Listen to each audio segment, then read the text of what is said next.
So our brain body landscape and connection. So we have two minds. We have a conscious mind and we have a subconscious mind.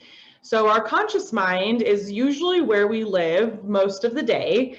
Processes, it analyzes our thoughts into actions. We know the central nervous system. We take in something, we see something, we smell something, it's processed through the brain, and then we can act on that necessary thing, or we have an emotion on that necessary thing, depending on what it is. But this is only 10 to 12% of our brain function.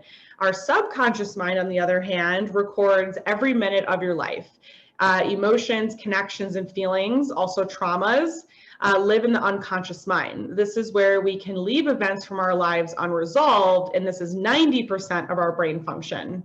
So something that's pretty cool is that if anyone's done like hypnotherapy before, I don't know, maybe there's another type of therapy, but I know hypnotherapy is that you can start to access these different parts of your brain, like things that you don't think you have memory on. You do have memory on. So you can actually access any single event that's happened in your life through meditation, through hypnotherapy. If you're someone that just generally has a really good memory, maybe that's for you already. But this is our subconscious mind. It records every single thing that's ever happened to us in our regular everyday life. Everything that we need is at the front of our head, right? So we know remember how to drive a car, or we know how to ride a bike, but we also, and events that have happened in the last few days, we all, we know we live in that part of our brain. So let's say you're driving to work today and you saw an accident, or someone cut you off. That's actually a great example. So someone cut you off, and so you go to work and you're like, oh God, someone cut me off on my way here and almost caused an accident.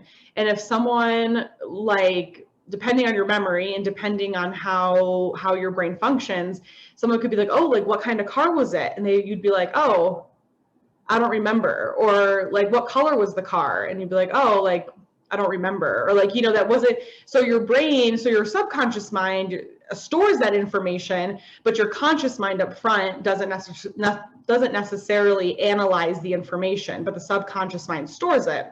So that's the difference between your conscious and subconscious mind. So subconscious mind is also where your body imbalances can live. So our emotions are stored in the unconscious mind. When not fully healed or dealt with, our body will manifest those emotions into physical ailments. When we have physical responses to our feelings, it's generally happening in the moment. So with being a massage therapist, I have people that are like, oh, well, my neck hurts, or, I have a lot of tension in my feet. I work on my feet all day.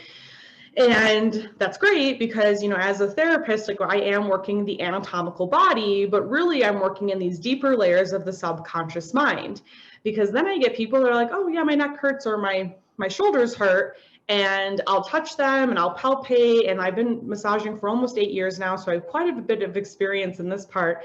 And I'm like, this isn't necessarily anatomical tension. It's emotional tension.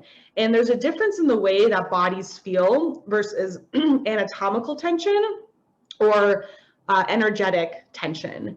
And it's something that I've developed. I think if you're a therapist or an esthetician or any type of healer, Reiki, energy worker, anything like that in the health and wellness industry, you understand what I'm talking about.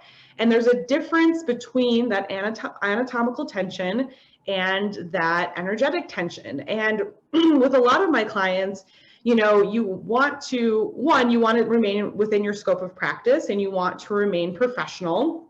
And you also don't want to just generally overstep boundaries with your client, because unless they bring up something that is, if they're like, oh yeah, I've been really stressed out at work, or let's say someone passed away recently, you don't want to be like, hey, are you dealing with grief? Are you dealing with, are you depressed? It's a very fine line in what that relationship is with that client, versus just maybe meeting someone for the first time and feeling those energetic responses to massage or to a facial or to energy work. And it depends on what your approach is as well. So there's a few different things that go in there. If you're on the other side, you're on the receiving side as a client, you know, and you don't necessarily be like, oh yeah, I have a lot of shoulder tension. But let's say you are dealing with a lot of stress, or like, you know, you're feeling like you're carrying the weight of the world. Those are things that are okay to share with your service provider, so that they may actually create a better treatment plan for you during your massage session or during your healing session, or, you know, whatever type of session you are having. But when we're experiencing different types of subconscious mind, these are my examples here. So like all of these are like super popular, right? Like I was so scared I almost peed my pants. Like that's technically an emotional response to being scared. Or I was so angry my blood was boiling. I was so happy I cried. I was so nervous I had a pit in my stomach. I was so shocked that my body froze. So all of these emotions, even though they're happening in the moment, the subconscious mind is actually storing all of that information inside of your body. So when we don't deal with that, it manifests as body imbalances or unprocessed emotions. So when we don't fully process the cycle of our emotions, they become stuck, blocked, congested in our body. And our emotions do have a cycle. I think if you talk to any type of like psychologist or therapist, they'll tell you the cycle of emotions that you need to go through to fully like let go of an emotion. But they can manifest, and this is more my specialty, as physical ailments. And so that could be digestive issues, headaches, migraines, high blood pressure, which can lead to like heart attack, stroke, chronic tension tightness, ulcers, acne, hair loss, colds, cough, flu, anxiety, depression. I mean, literally, I mean, that's just a very short list. A really great example is when my younger sister was still living at home, and she was like telling my mom, and my sister was like, I mean, she stayed at home for a little bit longer, but I mean, she was over 18, so she must have been like maybe 20, 21, and she's telling my mom, you know, I'm going to move out soon. And my mom had like developed this like really horrible cough.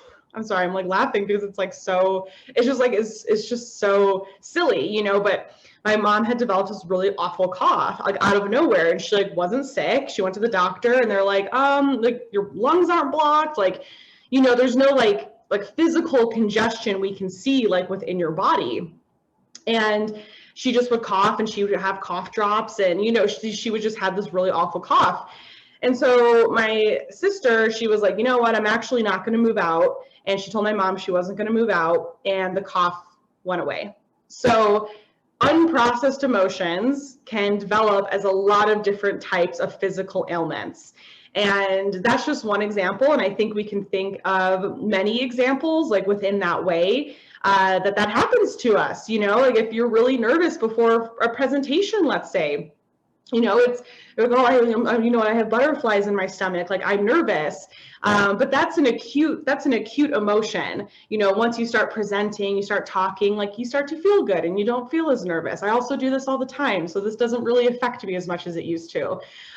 You know, but if you are, you know, let's say you're having to deal with someone. I did a presentation on like headaches and migraines a few months back, and my question for the headache and migraine sufferers was, is there something that like gives you a headache? Is there something or someone or some event that every time you think about it, you like get a headache, right? Like you might be dealing with some unprocessed trauma or unprocessed emotions that's now causing a physical ailment.